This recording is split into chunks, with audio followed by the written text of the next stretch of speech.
నవీన్‌ది birthday ఉందని గుడికైతే బయలుదేరిపోయినాం. On the వేలో ఉన్నాం. వెళ్తూ వెళ్తూ ఉంటే గుడి వచ్చేసింది. ఇదిగో ఇదే పెద్దమ్మ తల్లి జూబ్లీ హిల్స్ గుడి. గోపురాన్ని చూసి అందరు దర్శనం చేసుకోండి. ఇదే పెద్దమ్మ తల్లి గుడి గోపురం. ఇవాళ బోనాల పండుగ ఉంది. చాలా రష్ ఉంది. ఎక్కువ పబ్లిక్ ఉన్నారు. పార్కింగ్ లో బండ్లు పెట్టిన తర్వాత చిన్న డిస్కషన్ అవుతుంది. అయిపోయిన తర్వాత గుడికి వెళ్తున్నాం. ఇదే గజస్తంభం చూడండి. ఇక దర్శనానికి బయలుదేరిపోయినాం. కానీ పోయిన గేట్లు బంద్ చేసారు. పరుగున మెయిన్ ఎంట్రన్స్ నుంచి లోపలికి వెళ్ళినాము. ఇవాళ బోనాల పండుగ ఉందని చెప్పేసి గుడిని బాగా రెడీ చేశారు పూలతోటి. ఇదిగోండి చూడండి, ఇదే గజస్తంభం ఎంట్రన్స్ ఇదే.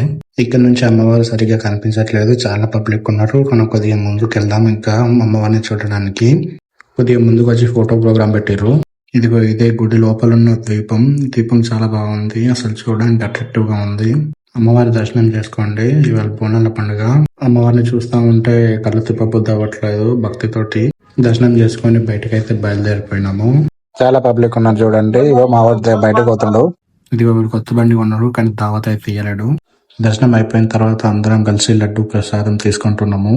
అందరూ దర్శనం బాగైందని చాలా సంతోషంగా ఉన్నారు. చూడండి అందరినీ. ఇదిగోండి బయట త్రిశూలం చాలా పెద్దగా ఉంది. చాలా బాగుంది చూడడానికి.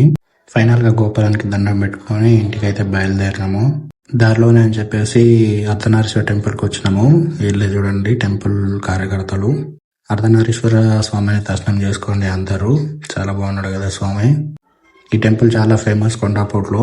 మీరు కూడా ఒకసారి దర్శనం చేసుకోవడానికి ప్రయత్నం చేయండి. దర్శనం చేసుకొని ఇంటికైతే బయలుదేరిపోయినాం ఇక.